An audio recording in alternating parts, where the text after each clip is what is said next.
That's us. I think there's 8 No, Mike, total. is that your iPad And that I then you moved back? divvy Yes. up kind of the committee versus the board meeting itself, or do you join your committee? We only serve on the committee. That's what I thought when the one time I was here in person. I thought I only It's saw people on appropriate. Thursday. Good morning. I call to order the September 23rd, 2023 meeting of the Mission Fulfillment Committee of the University of Minnesota Board of Regents. Good morning to everyone. Thank you to those who are joining us via live stream video and those who are attending in the boardroom or via Zoom.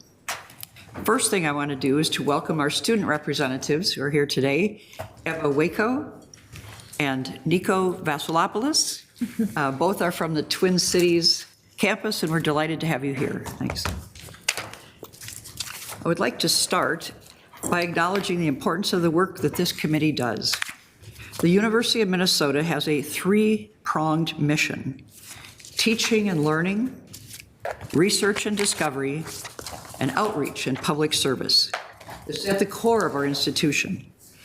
The university was founded on an idea that all people are enriched by understanding, by dedication to the advancement of learning, and the sharing of our knowledge through education.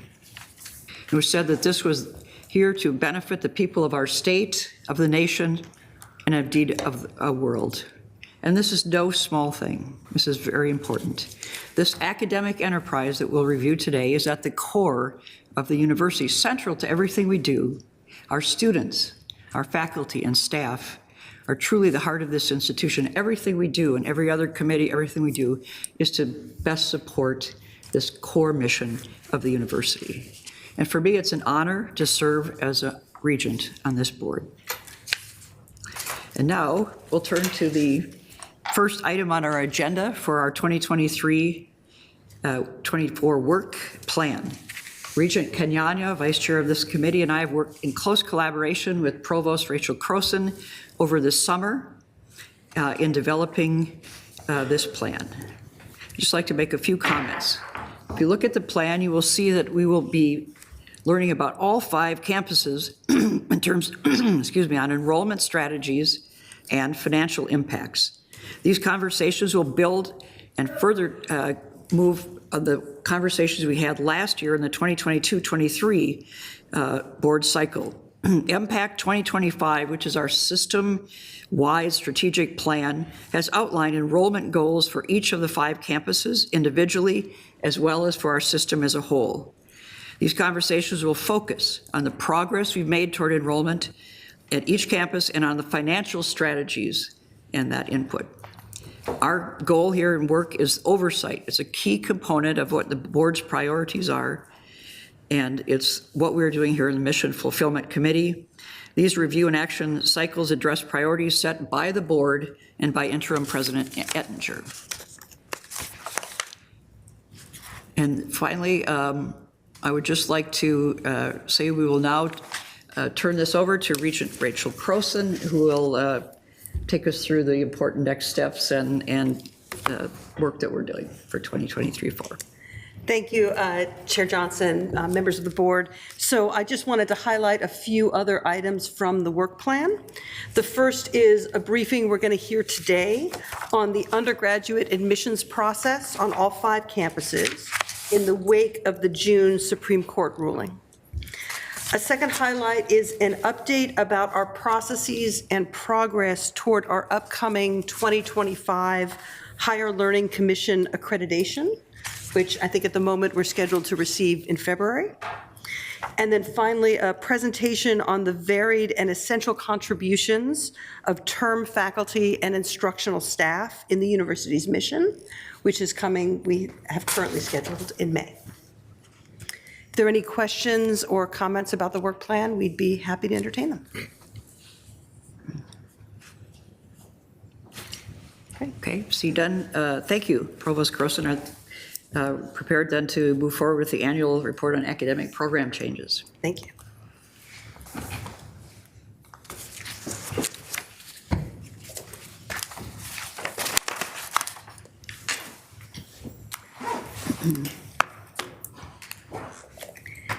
Thank you, Chair Johnson and members of the board. This is a required annual presentation. Our system-wide strategic plan guides our efforts to ensure that our curriculum and courses provide high-quality educational offerings that are responsive to the needs of our students and to the job markets that they will enter.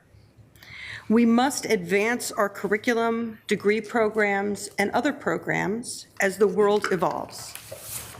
This presentation describes the processes we use to arrive at these changes.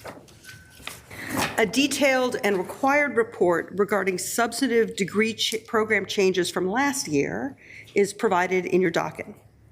My remarks will focus on the process we use to develop and evaluate these types of changes, the considerations we incorporate into our recommendations, and the various bodies we consult as part of the process. My hope is that at the end of the session, you'll understand the breadth and depth of engagement and thoughtfulness that our faculty and program leaders exercise in determining these changes, so that when they come before the board, as they regularly do, you'll know that they were vetted thoroughly in a robust process. The process we follow is guided by university policy, which notes that authority for academic plans originates at the local level in departments and is subject to the final authority of the board. This policy covers a wide array of programs: undergraduate, graduate, professional, degrees, majors, minors, and certificates. Basically, anything that earns academic credit on any of our campuses uses this process.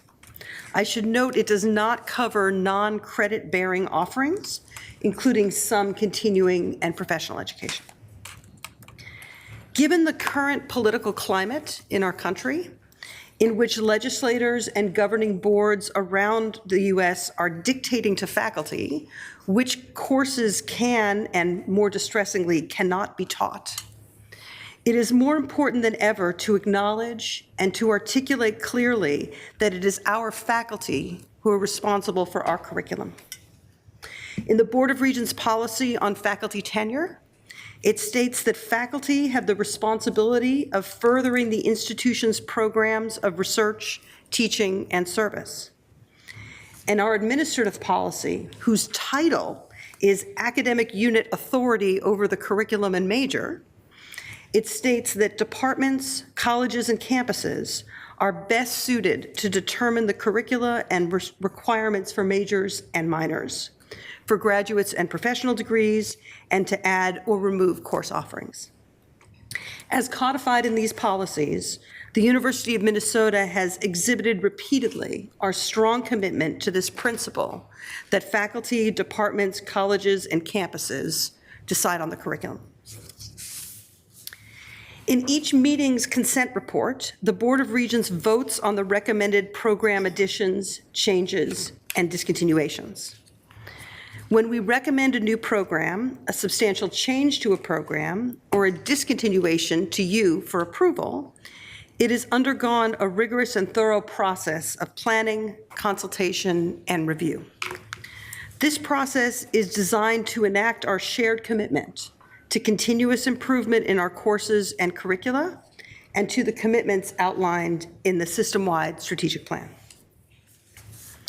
In these consent agendas, you'll see different types of changes. You'll see additions, including new degrees or majors, but also credit-based certificate programs and minors at the undergraduate, graduate, and professional levels. You will also see substantive changes. That might include a new name, a new degree designation, new subplans, which are sometimes known as tracks or emphases or concentrations, changing the name of a program, or the change to a degree granting or academic home of a program. We also discontinue degrees, minors, and certificates when student interest subsides, when the field or the industry has moved in new directions, or when faculty and program leaders have determined that priorities lie elsewhere and a restructuring is in order. Items that are out of scope for the board but are reviewed at the department, college, and at times the provost level include minor curricular changes, such as adding or removing a course from an already existing degree or minor, or changes that occur at the course level, such as changing an instructor or moving a course from graded to pass-fail. Additionally, a university catalog review process takes place every 2 years to ensure that every program is providing current information about the curriculum to our students. Proposals for new degree plans are initiated at the local level by the faculty and departmental content experts who understand the intellectual direction of their discipline, the job markets for their graduates, and their discipline's relationship with state and economic needs. Faculty members lead this process, and proposals are required to address these 5 common criteria, which are described more fully in your docket. In particular, at the university level, we require that proposals speak both to need and demand, which is often demonstrated through consultation with external entities to determine need, and with students to determine demand. As an example, the Technology Leadership Institute and the College of Science Engineering on the Twin Cities campus last year proposed a graduate certificate in technology leadership. They had engaged in extensive discussions with members of their advisory board, which includes industry professionals from Boston Scientific, Medtronic, Thermo King, and other business and technology entities, as well as with current students and with alumni. The certificate was designed for STEM career professionals who seek to gain managerial skills and technology foresight. The 12-credit certificate is a standalone credential used to gain new industry skills and knowledge, but can also be applied to their Master of Science degree should students wish to pursue that in the future, so it's stackable. This example illustrates how engagement with industry experts and potential employers helped to develop coursework that drew upon the multidisciplinary expertise found at our amazing university. Each college and campus has their own process for development, for early planning and consultation of new programs. These processes often include department and college level curriculum committees who review proposals based on these same 5 criteria. And if concerns are raised, the proposal is typically sent back to the original unit for revision and resubmission. As mentioned previously and illustrated through the examples here, the board approves a wide variety of program additions, changes, and discontinuations for undergraduate, graduate, and professional credit-bearing degrees, majors, minors, and certificates. This slide shows some examples of some of those approved over the past year. Program additions, like the Next Gen Ag certificate at Crookston, is one example. As you've heard, this program is tailored to returning adult learners to help them advance their careers. Its development included extensive industry and community consultation, focus groups, and many other conversations to ensure we were identifying and meeting the needs of rural communities. While program additions and discontinuations are more straightforward, changes can come in many forms. In the second example, under the second bullet point, the Center for Allied Health Programs moved from academic health sciences to the College of Pharmacy. This action created improved structural alignment to support their mission of training and educated allied healthcare professionals to meet workforce needs and demands. It aligned degree programs and related faculty and staff within one college, providing our students and faculty with academic and administrative supports for their success. Another example of a change is the addition of a new subplan to an existing program. In this case, the Rochester campus and the Twin Cities College of Science Engineering are offering an integrated degree program, an IDP, subplan for the Bachelor of Science in Health Science and the Master of Science in Bioinformatics and Computational Biology. And IDP bridges the undergraduate and master's degrees in our systems, offering eligible university undergraduates the opportunity to transition to a master's degree and complete both degrees in a shortened amount of time. Discontinuations are among the most difficult decisions that departments and colleges make. These decisions, too, are based on our guiding principles and often come down to industry need and student demand. As enrollments over a period of time may be decreasing steadily as our societal needs shift, these decisions are not taken lightly, and often colleges requesting discontinuations have not seen new applicants for those programs for a period of 3 years or more. In this way, programs can make sure the decisions they make are data-driven, they're considered carefully and thoughtfully, and they ensure the ongoing quality, rigor, and integrity of all of our academic programs and our student experiences. The stages of development and approval are additive, with various points of emphasis at each stage of the process. Early consultation is a key component of this process, as each unit focuses on different aspects of the proposal. Consultation across colleges and via public review are pivotal to ensure we refrain from duplicating existing offerings. Once a proposal has gone through the collegiate or campus approval, it's advanced by collegiate or campus leadership to review at the university level.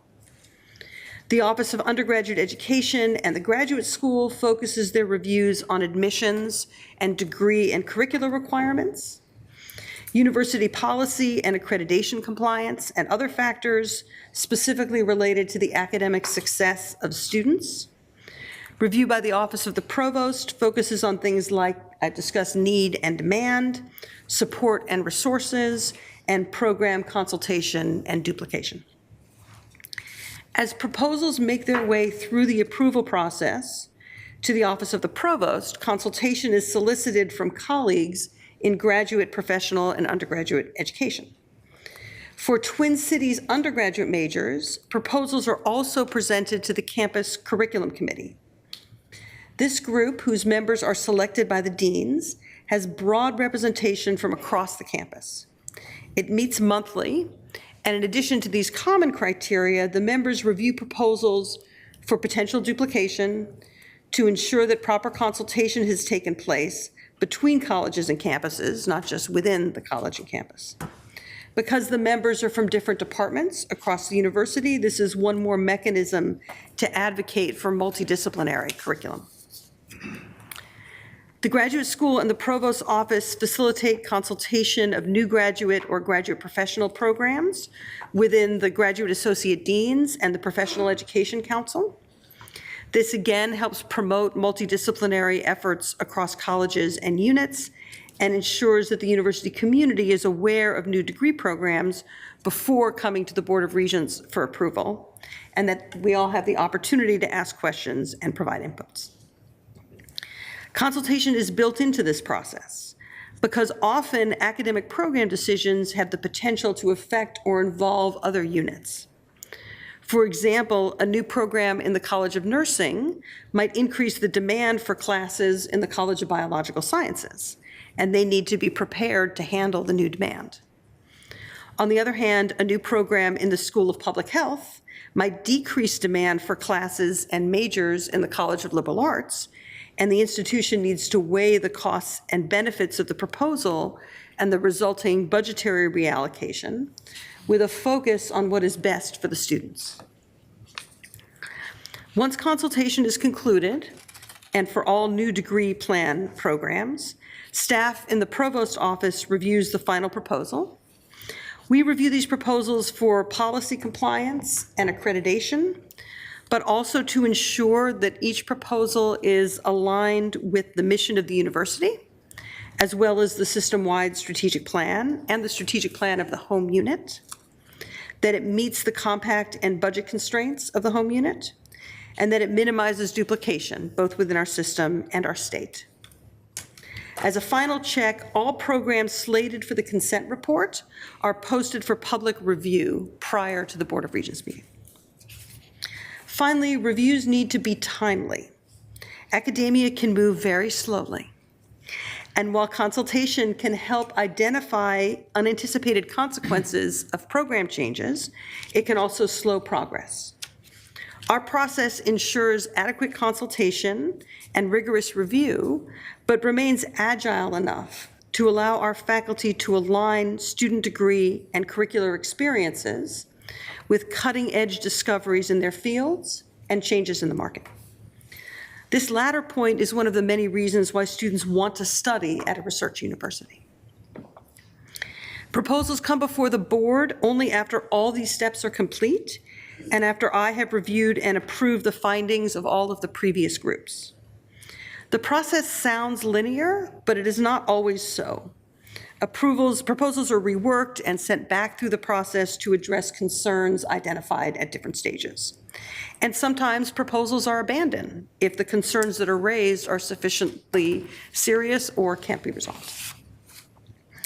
Your docket has a complete list of the new programs, changes, and discontinuations that the board approved last year, as well as other detailed data, including how those numbers have changed over the last 5 years. With these changes in mind, it's important to understand that there are not necessarily increased costs with every new program, nor savings with every discontinued program. In many cases, faculty are leveraging or redirecting existing courses or resources to meet new needs. So I want to thank Chair Johnson and members of the board. I'm happy to take questions or discuss this process further. And we're especially interested in any ideas you have about better ways to gauge industry need and student demand as we evaluate these new courses. This concludes our remarks. Thank you, Provost Croson. I strongly believe that the academic program changes that she's just described is really a great example to our commitment to shared governance. This really comes through, and she explained it very well. The curriculums and its design are owned by the faculty.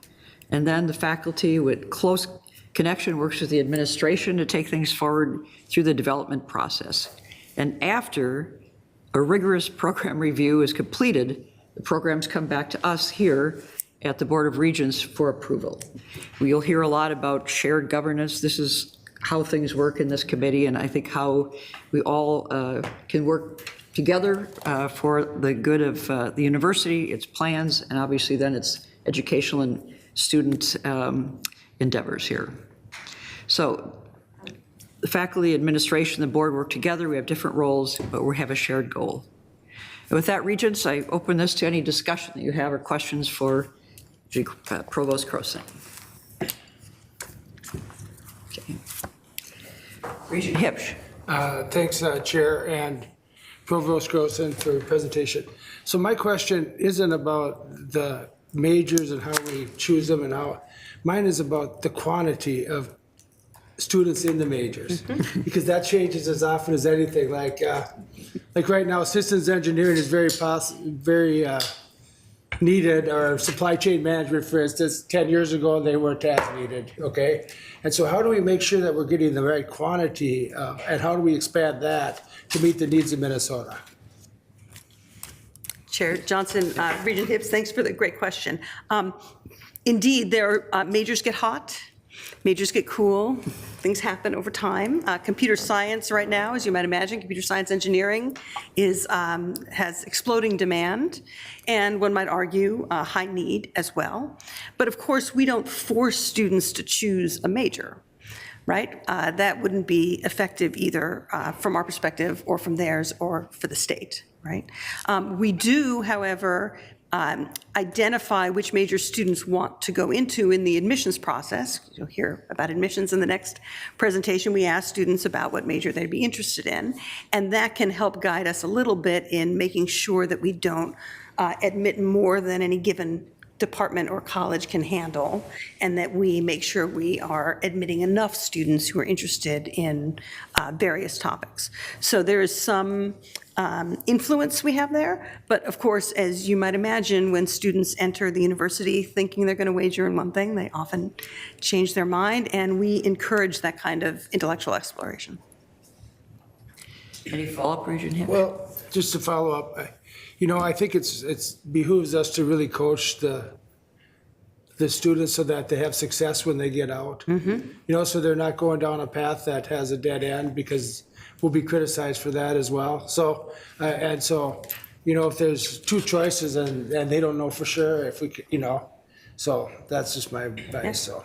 Yeah, Chair Johnson, Regent Hibbs, I think that's an excellent point. And indeed, many of our colleges have integrated career counseling and the career counselors into their first-year experience courses. Usually it's not all about career counseling, but it's a piece of their orientation and first-year experience so that students can understand what the job market looks like when they finish. One more quick follow-up. All my kids and their spouses went here, and I can tell you that some colleges do that better than others. I totally appreciate that. Thank you. Surprise. Any other on this particular point? Okay. Then Student Representative Veselopoulos. Yes, thank you, Chair Johnson and Provost Croson. I had a two-part question here. First, I was wondering in what ways students are specifically involved in the discussion and decision in some of this. I know you mentioned a few examples, but is this up to the discretion of each college or department, or is there sort of a baseline for student consultation in these decisions?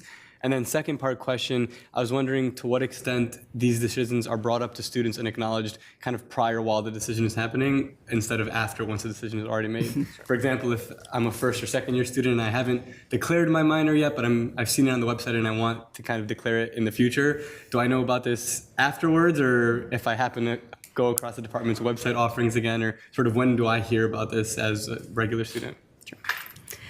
Chair Johnson, Student Representative Veselopoulos, I think I got that. Yes, so indeed, students are consulted at the department and the college level, usually through focus groups. Many of these units have a student advisory board or some other construct that they will engage with. I will say that because a large part of the program making the case for the new program is demonstrating student interest. It behooves them to find new and creative ways to demonstrate student interest, else the proposal will be kicked back to the unit and will not proceed. So we rely on that process to ensure that there's consultation there. Of course, students are invited to the public comment period, but we don't advertise new programs until they are actually approved by the board. It can be a little problematic, and we don't want to do any bait and switch here of students saying they want this and then have it not happen for one reason or another. Thank you. Any follow-up question? That's good. All right. Thank you. Regent Farnsworth. Thank you, Chair Johnson.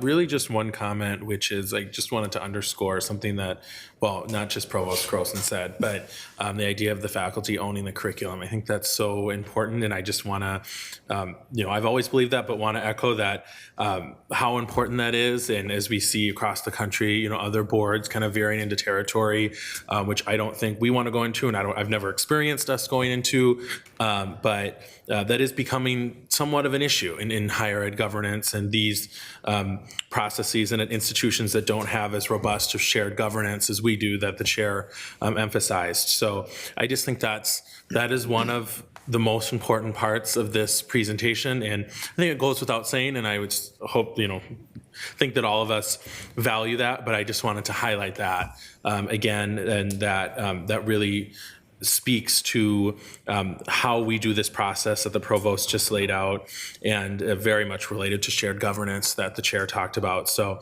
very strongly believe in that. I see that we value that at the university and look forward to continuing to put the faculty front and center when it comes to our curriculum and programming. Thank you. Thank you for your comments. Any questions from other regents on this? Okay. Regent Davenport. Thank you, Chair Johnson, Provost Croson. Thank you, Regent Farnsworth, for those comments that you just made. I'll try not to repeat them because I think you made it better than I would. And I too want to thank those involved. I think this process that you presented, and I hope people really look at the docket materials where it's really outlined well. The public is unaware. I think it's understated and greatly underappreciated. And I'm going to be redundant here, if I may, just to point out some of the key things I think people miss when they think of university education.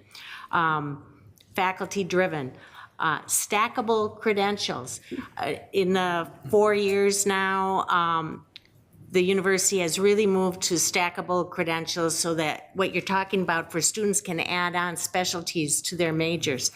The transition between bachelor's, master's, doctorate degrees is smooth and easier. Learning outcomes, specific learning outcomes, really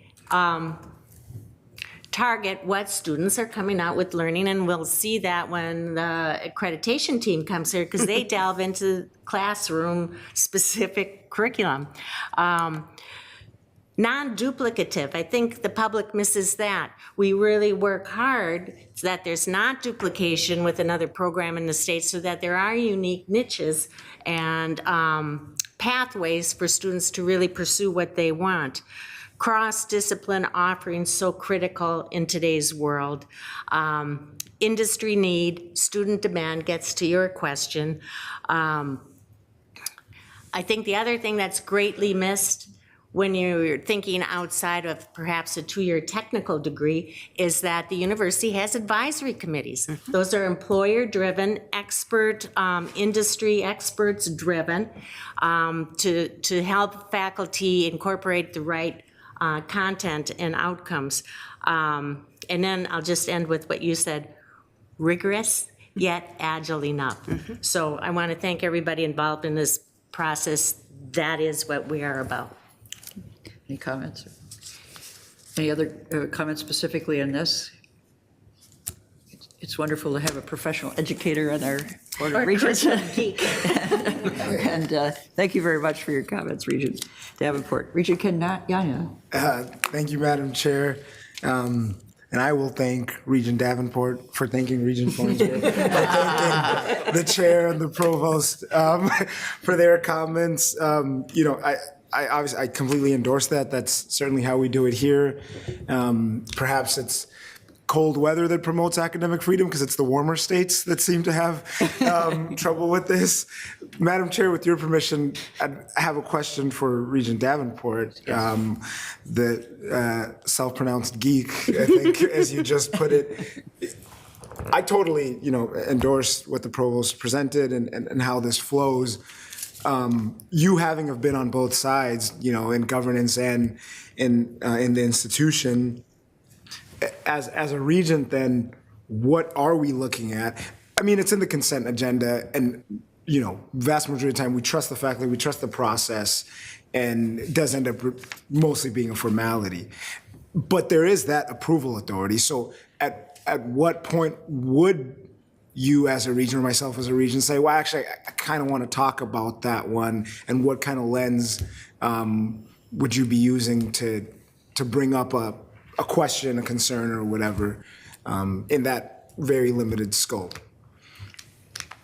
Good question. Regent So first, I would look at what's the docket materials, the principles, and the criteria, and go through. That's kind of a checklist, I think, that everybody follows, and the checks ought to be there before it hits a curriculum committee. But what I look at, to your question, I looked at every one of these, discontinue and look at what it is, and discontinue integrated food systems leadership subplan.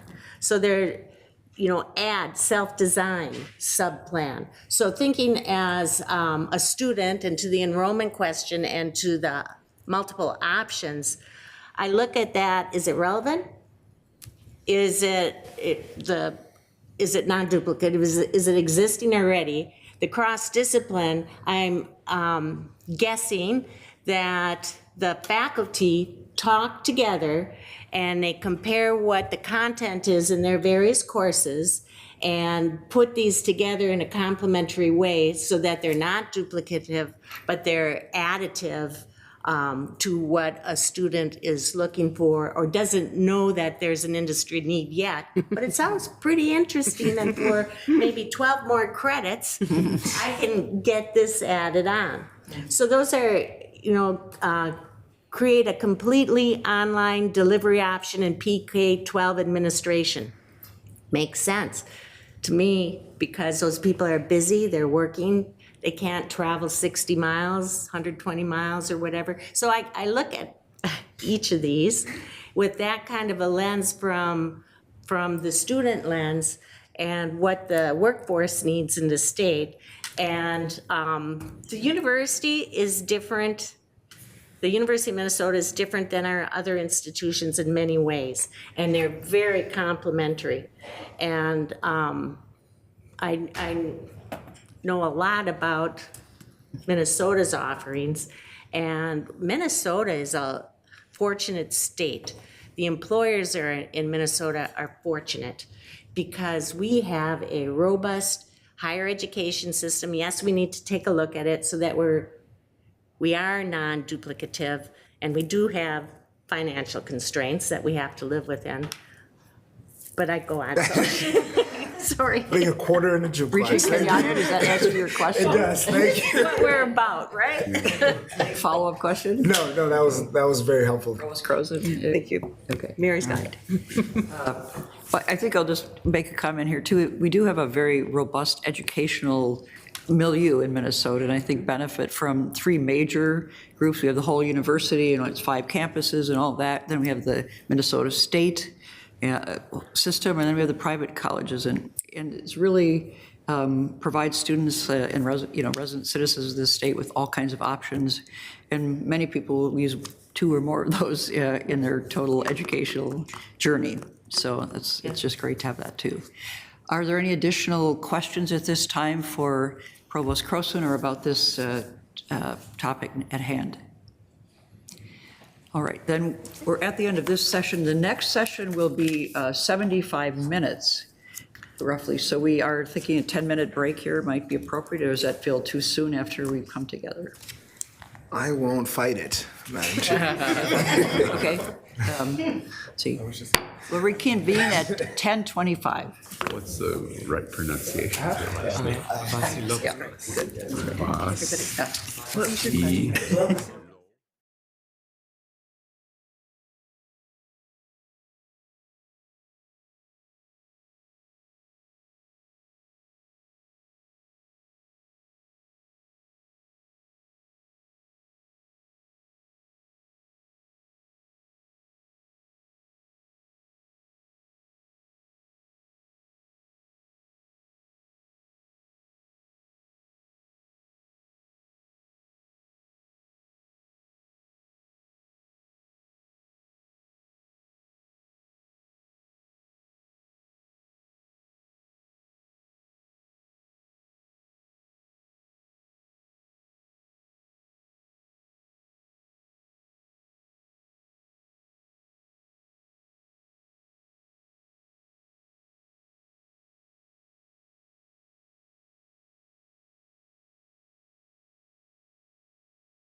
Because we all still have constitutional autonomy as universities, so. I call the Mission Fulfillment Committee back to order.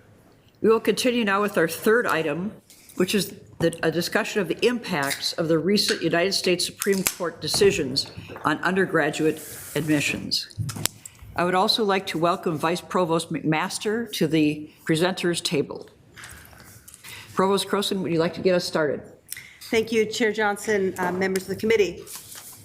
As you're no doubt aware, on June 29th, 2023, the United States Supreme Court issued a highly anticipated decision that changes the way colleges and universities can consider the race and ethnicity of college applicants. While it is no longer permissible to consider an applicant's race for its own sake, we continue to be able to evaluate each applicant holistically, including their lived experiences of identity and how those experiences inform an applicant's unique ability to contribute to the university community. We remain committed to our principles of access and equity and to enrolling and graduating a diverse student body here at the University of Minnesota. We believe that a diverse student body enhances the educational experience of all of our students, contributes to realizing the American dream of economic and social mobility, and best serves the citizens of the state of Minnesota. This presentation will be focused on undergraduate admissions across our 5 campuses. You'll hear details about information being shared with application reviewers, application questions, training for reviewers to ensure that we remain in compliance with the state of the law. As you will hear, the demographic checkbox will not be shared with application reviewers for any of our educational programs, including professional, graduate, and non-degree seekings. And we're taking steps to ensure that all application reviewers receive training this fall on the holistic application review. Vice Provost McMaster has been in close touch with the vice chancellors on our greater Minnesota campuses, but we also have chancellors and some vice chancellors in the room today if you seek more detail on implementation on a given campus. I will now turn the presentation over to Vice Provost McMaster. Please proceed. Thank you. Sure. Welcome. Yes, Chair Johnson, members of the board. Today, we'll be reviewing the impact of the recent Supreme Court decision on undergraduate admissions. Since the SCOTUS, as we called, ruling came out on June 29th, we were not required to make any changes in admissions to the fall 2023 freshman class. That was already set. However, since we were still admitting transfer students over the summer, within a short timeline, it was necessary to suspend admissions, revise the admissions process for the university, and continue to admit transfer students for the fall 2023 freshman or transfer class.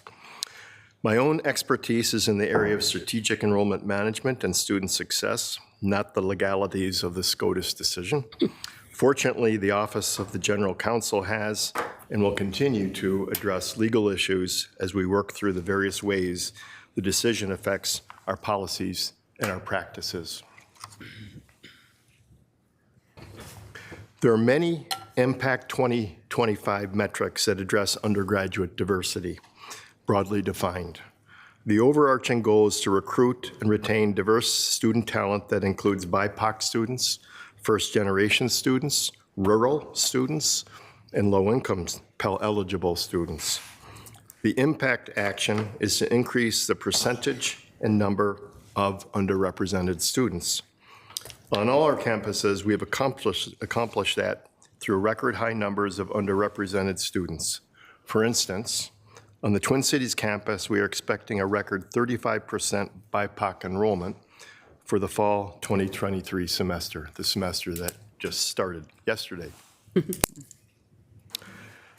Over the past 20 years, system-wide, the diversity of the freshman class has increased significantly from under 15% to over 30%. This growth represents an increase in Asian, American Indian, Black, and Hispanic students. This growth has been intentional and the result of successful recruitment strategies on all 5 campuses. As the board knows very well, based on the challenges to the admissions policies at Harvard University and the University of North Carolina, a private and a public institution, on June 29th, the Supreme Court ruled that colleges and universities cannot consider race in making admissions decisions. Specifically, guidance from the Departments of Justice and Education stated that Harvard College and the University of North Carolina violated the 14th Amendment of the U.S. Constitution and Title VI of the Civil Rights Act of 1964 by impermissibly using race in their undergraduate admissions processes. Institutions may continue to collect data on race and ethnicity, since these data must be reported to the federal government for the IPEDS, the federal education database that we all use. In making our decisions about a revised admissions process, we use a variety of sources listed on this slide, including the lengthy SCOTUS decision itself, well over 200 pages. Particularly helpful was the Department of Education, Department of Justice, Dear Colleague letter, and frequently asked questions section that was provided in your docket material. And excellent summaries published in the Chronicle of Higher Education and in Inside Higher Education. In May of 2023, a large group of individuals from across the system began to meet in order to discuss the potential outcome of the decision, and then, after June 29th, the direct impact of the decision on our processes. This group included undergraduate education, graduate education, the Office of the General Counsel, Equity and Diversity, the University of Minnesota Foundation, and others. A big group that came together on a regular basis to discuss the impact of this. Recently, there was also a Big Ten Academic Alliance, BTAA, meeting to discuss the impact of the decision. Panels representing the General Counsel's Office and undergraduate enrollment management gave presentations, while a future meeting of the impact on graduate education is planned by the Big Ten group. As a result of the SCOTUS decision, changes in the admissions process were deemed necessary. All 5 campuses will continue to gather information on race, ethnicity on the application, data on the checkbox, the race, ethnicity checkbox on the application, both the Gopher application and the common application that we use, but will suppress this information from the application reviewers. In fact, over the summer of 2023, as mentioned, the Twin Cities had to suspend application review for transfer students as we established this new method for admissions of suppressing race and ethnicity. Likewise, the 5 campuses will continue to gather information on what's called previous family attendance or previous family employment. That's referred to as legacy, really, in the literature, but will also suppress this from reviewers. Legacy was never used to directly admit a student. However, the legacy data assists us in predicting yield and melt in the resulting size of the class in the admissions process. The Supreme Court decision allows for an applicant to reveal their race in completing an essay or short answer question on the application. Specifically, the court stated, nothing in its opinion should be construed as prohibiting universities from considering an applicant's discussion of how race affected his or her life, be it through discrimination, inspiration, or otherwise. In the application process, institutions of higher education remain free to consider any quality or characteristic, such as courage and motivation or determination, even if tied to race. Each of the 5 campuses uses a holistic review process in determining the admissibility of a student. By holistic review, we refer to the review of the entire file, not just the quantitative scores normally associated with success. In the docket, you'll find a full description of the holistic review processes used, since each campus has a slight variation on how they implement and apply holistic review.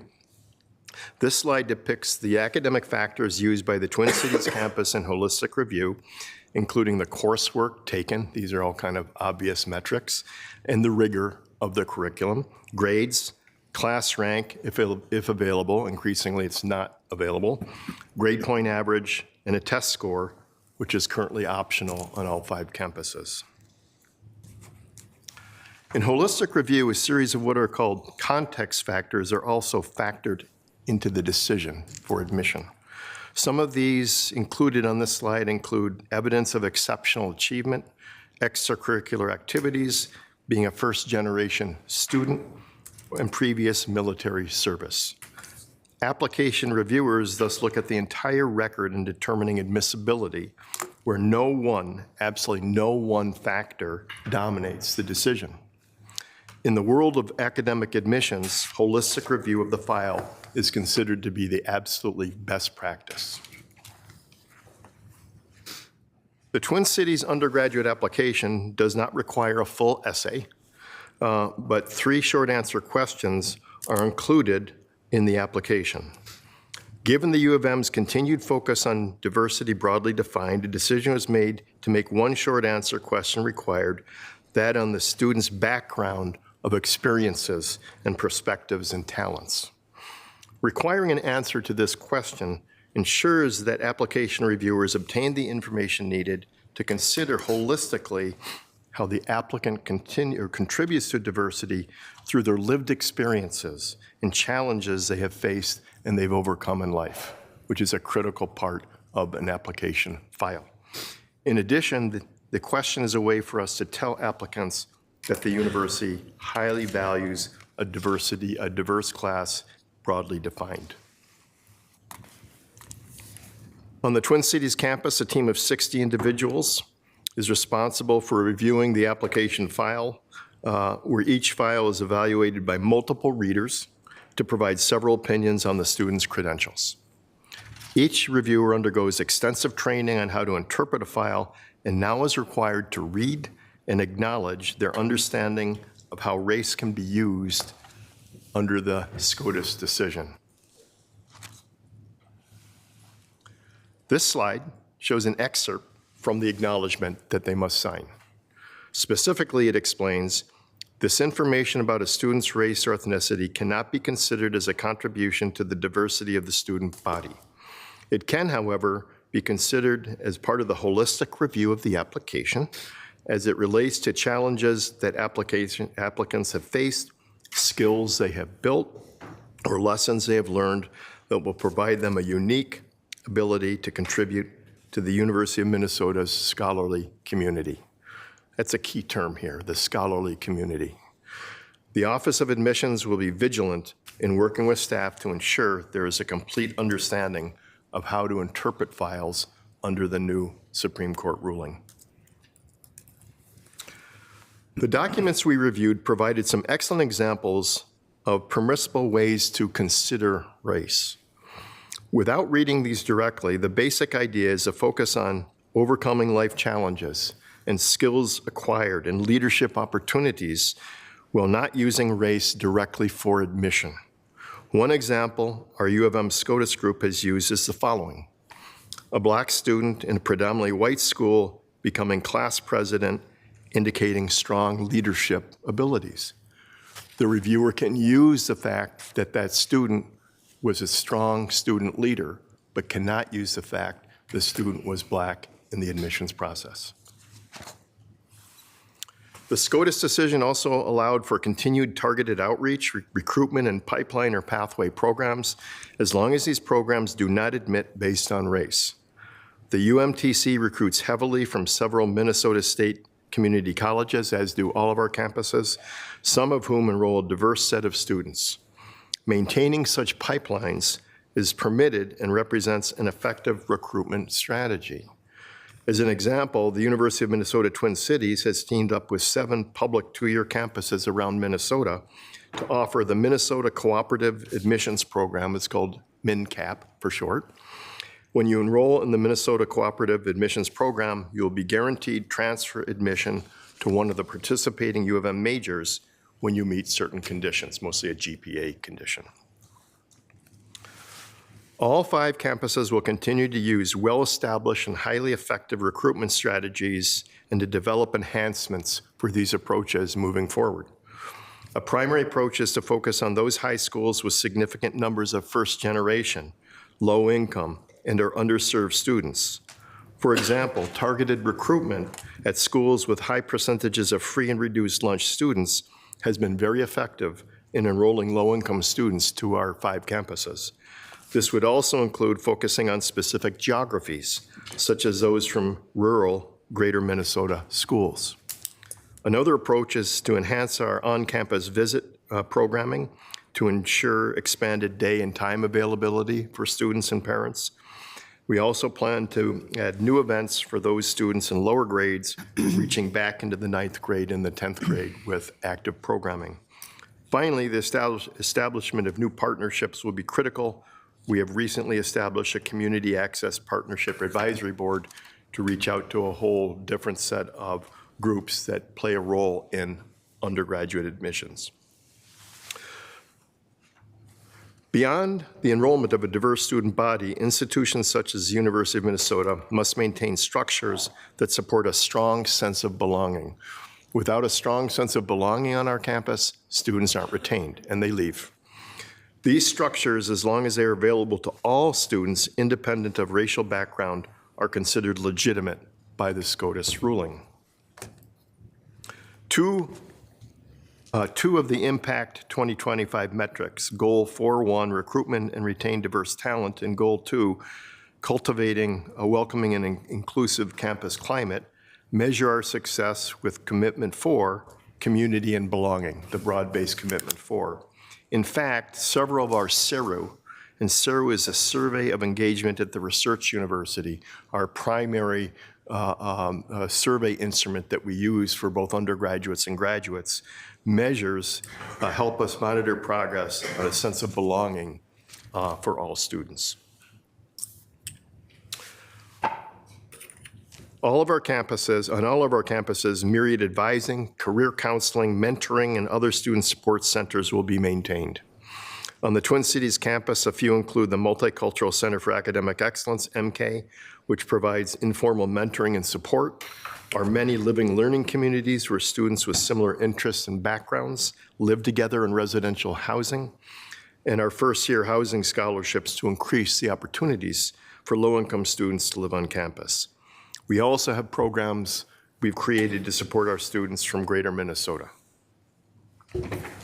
So in review, based on the June 29th SCOTUS decision, all 5 campuses will now still gather race ethnicity data, but will suppress this from the application reviewers. Of course, these reviewers may still see evidence of race in the short answer questions that they fill out.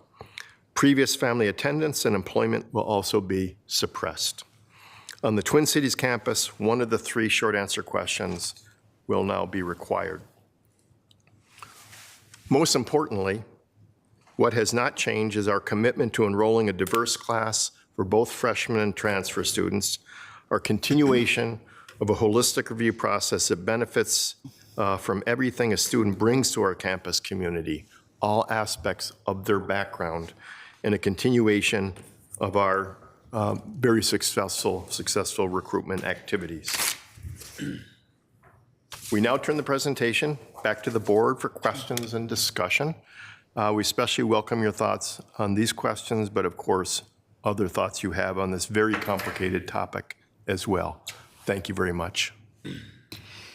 Thank you, Vice Provost McMaster. Colleagues, are there any questions? Regent Johnson, Tad Johnson. Thank you, Madam Chair, and thank you for your presentation, Mr. Vice Provost. Just to step into professorial mode for a moment. So in 1974, the Supreme Court decided that being an American Indian or an Alaska Native is not a racial classification, it's a political classification. And that's basically based on the history of the United States and the tribes having treaties and basically a government-to-government relationship. So the court had another chance last year to strike down that idea and did not deal with it ultimately. So I was just wondering, how will Native Americans' applications be dealt with in view of the Harvard case? Yeah, thank you. Chair Johnson and Regent Johnson. The decision really doesn't change things for Native American students based on what you just discussed. We're permitted to consider whether a student is a Native American because that status is not based on race or ethnicity, but on tribal sovereignty. So in the checkbox, the student can, of course, check American Indian, and that will be suppressed. But most of the students are a member of a tribal nation, federal tribal nation, and they will identify that on the application, and the reviewers will see that information in the review of the file. Thank you. Does that answer your question? Yes, thanks. Student Representative Waco. Thank you, Chair Johnson, and thank you, presenters. One of the questions I had was mainly for how would we be able to keep the university accountable for their commitment into diversity, inclusion, and equity in the upcoming years. Then I have another question after that, but we'll just have one first. Sure. Yes. Chair Johnson and Representative Waco. I think in terms of how we'll be held accountable, we can turn back to the robust set of Impact 2025 metrics that deal with the admission of BIPOC students, the success of BIPOC students, the retention, the graduation. There's a whole series of metrics that we pay very careful attention to. Moving forward, we will continue to do that to measure our success and see the impact of this decision on our admissions. There have been places around the country where, based on state laws, we've seen a decrease in BIPOC population, other places not. So we'll be measuring this meticulously as we move forward over the next few years. Will that be public to the students of the university as well? Absolutely. The impact metrics are on a website and they're public. Perfect. And then my follow-up was including with the commitment and having that sense of belonging with all the enhanced student support that you have with all the multicultural groups that you listed before.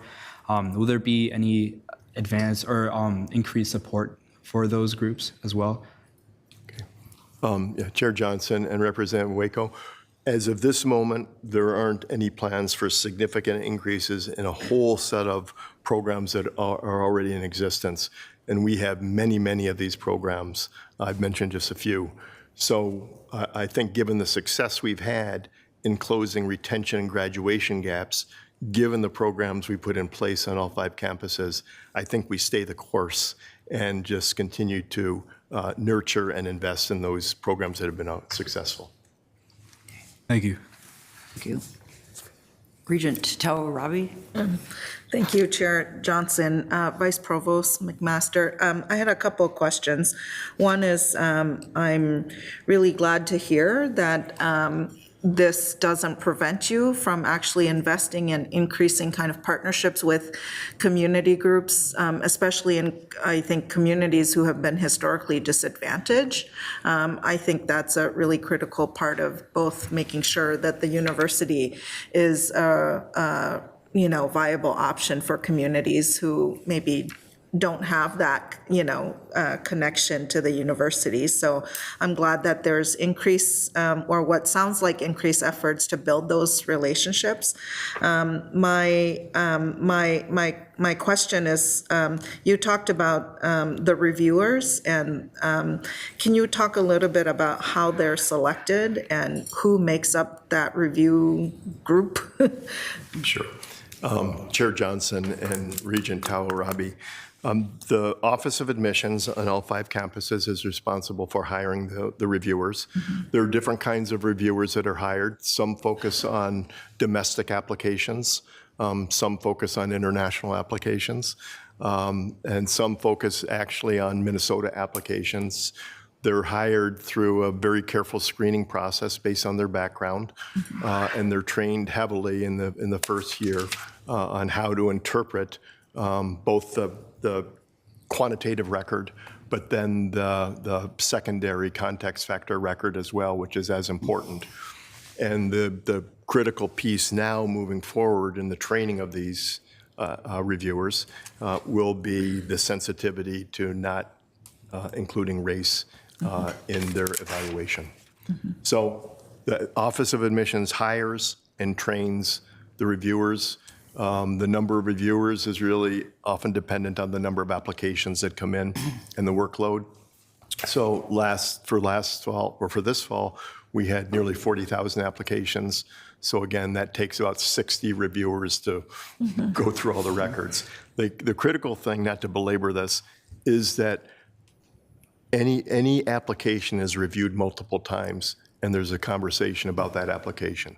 So there's no application that gets passed through based on one review, and that's a critical part of it, a triangulation of knowledge in terms of the acceptance or not of a student. Okay, thank you. Any follow-up on that? Well, maybe just to piggyback on Student Representative Waiko's question about just data and,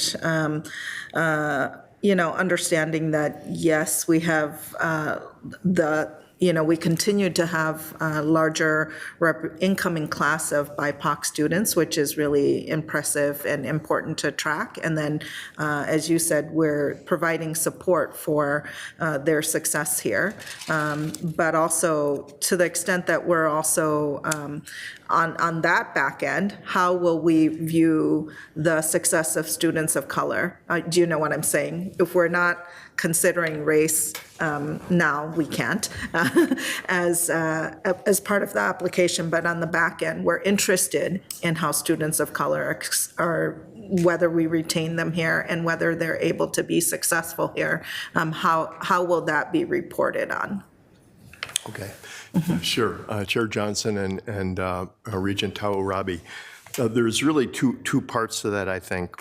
One gets, again, into the quantitative metrics that are coming out of the impact process, looking at retention. So, for instance, one of the successes we've had pre-pandemic, pandemic set everything on its heels, but pre-pandemic, was that the first-year retention rate for BIPOC students and white students was basically equal.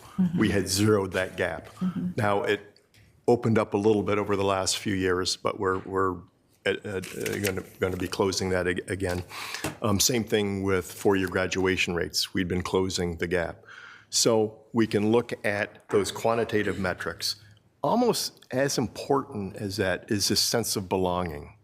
And again, we rely heavily on the CERU, the Survey of Engagement, the Research University, that has a whole series of questions on your feeling about the university, whether you feel valued, whether you feel as though you belong here. And those data are disaggregated into all the racial and ethnic groups, and Pell and non-Pell, and first gen and non-first gen. So that provides us a critical feedback on after the student's admitted and we're looking at retention graduation, how do they feel about the university?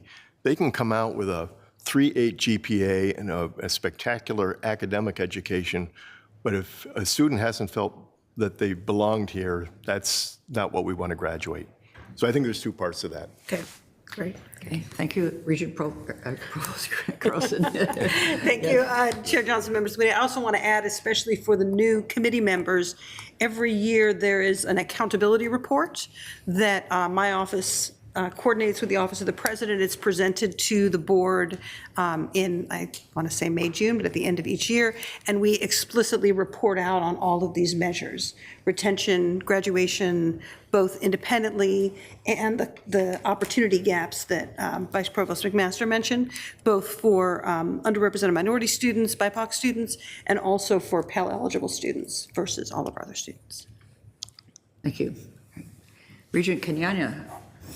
Thank you, Madam Chair, Vice Provost McMaster. Two questions.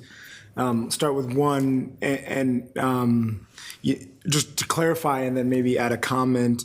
In responding to Student Representative Wako, on enhancements, You talked about our current programming being successful and increasing, or I should say decreasing, the gap and increasing retention and graduation rates. But I also see in here that the presentation does talk about enhancements to recruiting strategies, right? And I think there's a difference there. If you can't be selective or have a consideration of the pool, you just make a more diverse pool, and then inherently, you'll get that success. And I already see that called in here, first generation, free and reduced lunch. It's just unfortunate that that's a proxy for diversity, but it is. We have lots of these programs where we're bringing students on camp, high school students, maybe even younger. I think these immersion programs, I think that's where the investment needs to be. If you make that pool more diverse, then, that should translate onto the next part. So I guess I just want to clarify that the enhancements you're talking about MK and the stuff that's already on campus as not necessarily, at this moment, there's not a plan for enhancements there, but in terms of recruitment, we are planning for enhancements. Is that correct? Yes, Chair Johnson, Regent Kanyanya, that's exactly right. And I shouldn't have indicated that we're not going to continually improve those programs, the internal programs, because we are. We pay very careful attention to every one of them.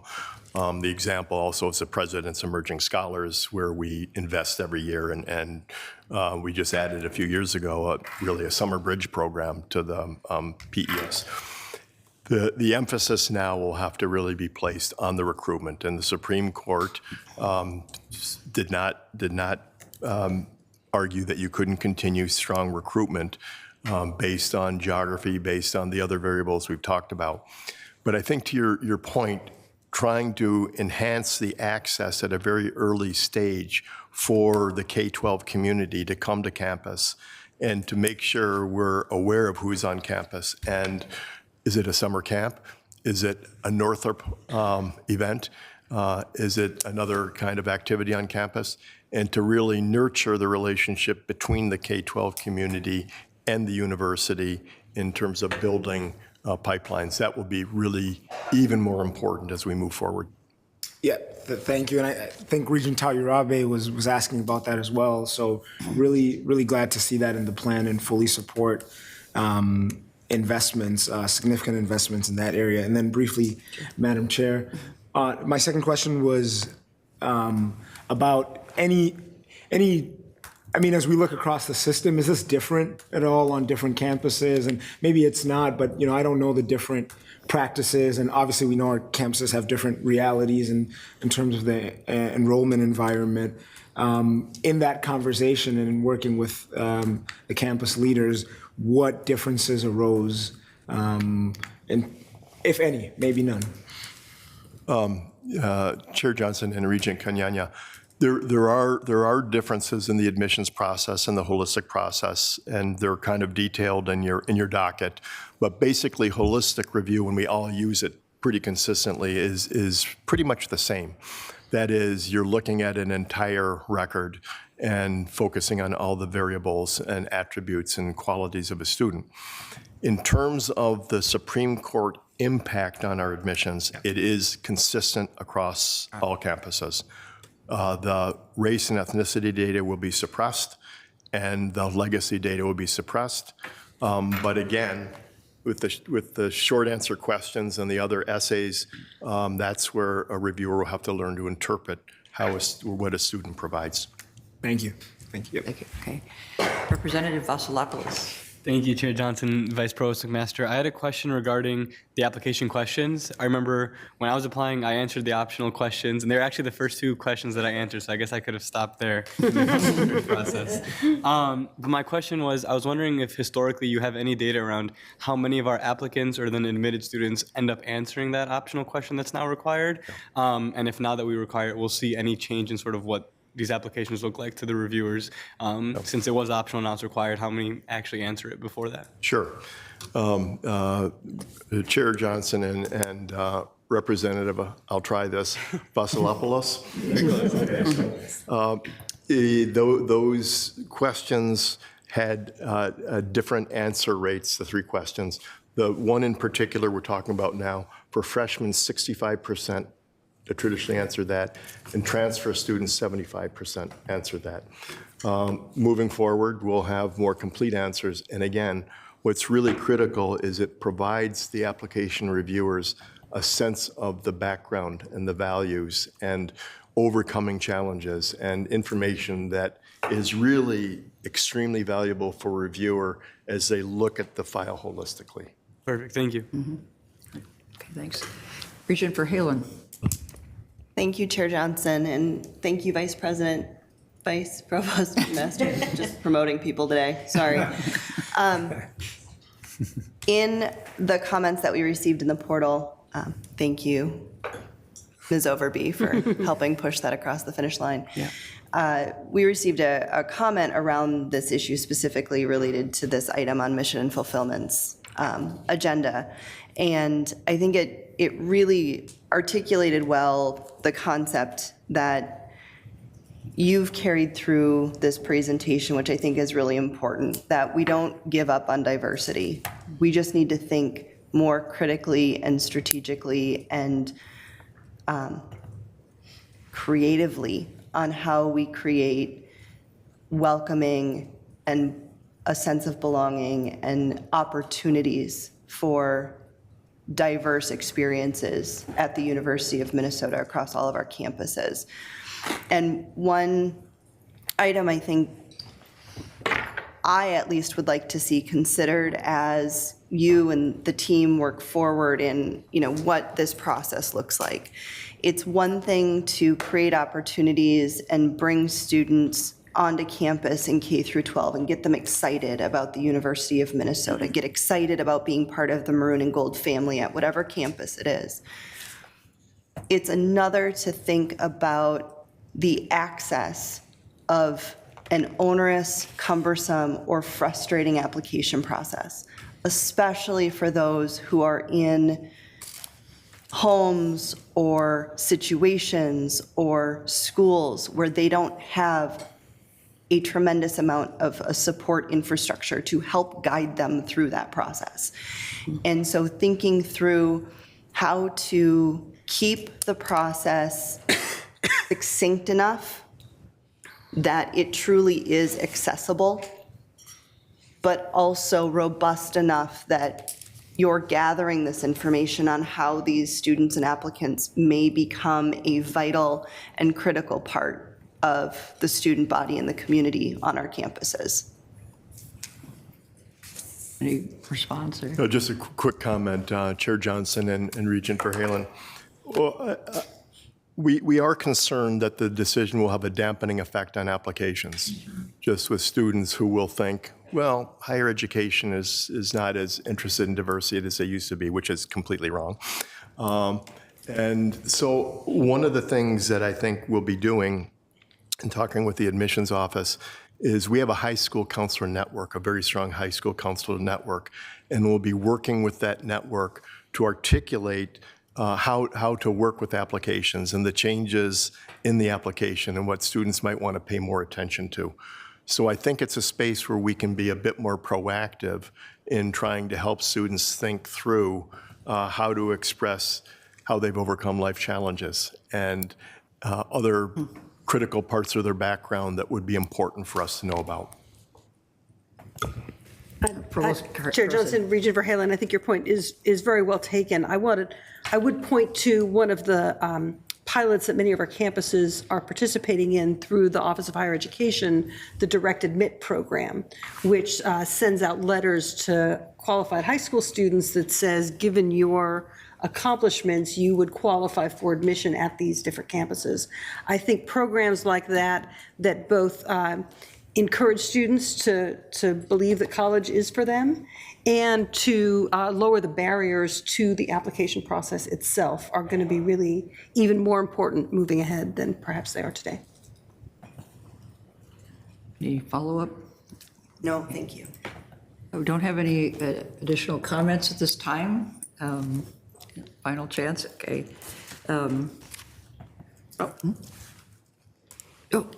Student Representative Waco. Thank you, Chair Johnson, Vice Provost McMaster. Sorry, last minute, real quick. You were talking about having a more college exploration programs. In what way are you guys going to push identifying what those programs are for? Could you just describe the process of those identifying those programs? Yeah, Chair Johnson, Regent Waco, I'm not quite sure what you're getting at here. I'm sorry. I was just wondering, because you have for your recruitment strategies on the on-campus programming, you would want to have more college exploration programs for the younger students, especially in 9th and 10th graders. I was just wondering what those programs would be like related to, and how you would identify what programs you would try to like push out towards. Yeah, okay.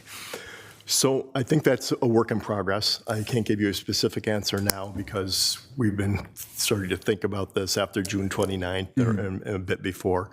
And a great example, though, is of something we'd like to probably expand on is something called Physics Force. So Physics Force is a high school program that comes to campus for 5 or 6 days, and thousands of students from around the Twin Cities and the state come in, and they learn about basic principles of physics in a very fun way, and mathematics and physics. And so these students leave Northrop and the university excited about science and excited about what the university has to offer. Expanding those kinds of programs, I think, would be spot on in terms of getting students excited about the academic mission, and they spend some time on campus, and they see a big university and get excited. Yeah. Thank you. Okay. Regent Hipsch. Thanks, Chair, and thanks, Vice Provost, for your great presentation. The question I have is, do you think we're getting, I mean, all the strategies are good and fine, but do you think anytime we'll be sending recruiters out to meet kids where they're at, again, like they did 40 years ago to recruit us? You know what I mean? And so really having boots on the ground, and as there's less competition, or there's more competition for colleges and there's less students going into college, is that any part of your strategy in recruiting? Yeah, Chair Johnson and Regent Hepsch, absolutely. We have a whole series of recruiters that are part of the admissions team. Nationally, we have 8 regional recruiters that are spread around the country. For instance, 2 in California, 1 in New York, 1 in DC. Around the upper Middle West, we have recruiters. We have many recruiters in the state of Minnesota. We've just added a Greater Minnesota recruiter to our staff in the last few years. We have recruiters over in Wisconsin, to try to make sure we bring in our neighboring states, our students from our neighboring states. So we have a very active recruitment team already in place. Thank you. Any other questions? Well, 2 words that sort of come to mind as we close this out that we've been thinking about here amongst ourselves, and that is the university has to be compliant with the law. So compliance is there, but commitment is our key. So that's what we're doing. We are absolutely committed to making this work, to find every possible way to continue with that sort of mission that we are committed to. And so I think that's just something we should all know and be aware of and be part of. Anything else? Right. Okay. Guess that brings us to the consent report. Provost Croson, can you please provide a brief overview of the items on the consent? Thank you, Chair Johnson, members of the committee. Having just heard a report on last year's program changes, as well as an overview of the process that generates that consent report, I'm happy to present the first consent report of the year for your consideration with my and the President's recommendation for approval. Please note that this consent report contains no academic program changes due to the timing of a transition from our existing system to the Course Dog curriculum and catalog program. But rest assured, future consent reports will include many such changes. I'm happy to take any questions you might have on the consent report. Any questions or comments? Yeah, Mary.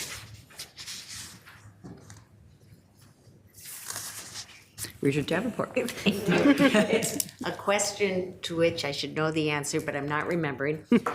Could you talk about conferral of tenure for new hires, the difference between when it's on, say, Duluth, Crookston, Morris versus Rochester, Twin Cities. Sure. Chair Johnson, Regent Davenport. So when we review external hires for tenure, each department follows the same process that they follow for their internal review of hires, even if the individual has tenure at their home institution.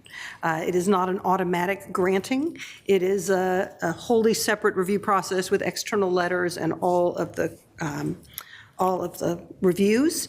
The 712 statements in each department govern the criteria for tenure in each unit, and the process follows the same process that we would follow for tenure on any of the given campuses. So it's all the same, one process, 5 campuses versus. Each campus has its own process, and even each college has slightly different processes. Some have a departmental committee and a college committee. Some don't have a college committee but go right to a different stage. So the processes are slightly different, but the processes for external hires are the same as the processes for internal tenure, whichever unit you happen to be in. Assuming they come with tenure from their. Whether they come with tenure or not, it's the same process. Thank you. Does that answer your question? Yeah. Would anyone like to ask another question or comment or separate out any of the other items in the consent report? Then I'll make a motion to recommend approval of the consent report. So thank you. Is there a motion to recommend approval of the consent report? So moved. Second? Second. All those in favor? Aye. Opposed? Aye. Opposed? The motion passes. Provost Croson, we have some information items at the end here to discuss. Thank you, Chair Johnson, members of the committee. I'm pleased to remind you that our regular report of select student, faculty, and staff accomplishments is included in the docket in today's meeting, along with links you can follow to receive more information about them. We hope you find it valuable to learn about the items that are included in this report. As we all enjoy the activity on campus with the beginning of the fall semester, it's important to be reminded of the important work being done on our campuses for our communities, our state, and our world. I wanted to mention a few highlights from this report. The Consortium for Workforce Research in Public Health, led by the School of Public Health, has been awarded $4.2 million to evaluate the nation's public health workforce and public health data systems over the next 5 years. The funding was awarded to the School of Public Health by the Public Health Accreditation Board, the sole national accrediting body for public health. 2 University of Minnesota affiliated proposed projects were chosen as finalists for the National Science Foundation's Regional Innovation Engines competition. The Midwest Sustainable Plastics Innovation Regional Engine, called MSPIRE, as a University of Minnesota-led effort to drive the global transition to sustainable plastics. And the Great Lakes Renew, a Chicago-based effort with significant University of Minnesota partnership to create a decarbonized circular blue economy in the Great Lakes region, were among the 16 finalists announced by the National Science Foundation. Additionally, in the information items is a required agriculture weather study that was sent recently to the state legislature, as well as an update on a completed board policy comprehensive review. Chair Johnson, this concludes my remarks. Thank you, Provost Croson. I'll open this up for discussion. Any other questions, comments at this point? Looks like we'll be early then. Thank you, and with that, we'll adjourn the meeting. We're gonna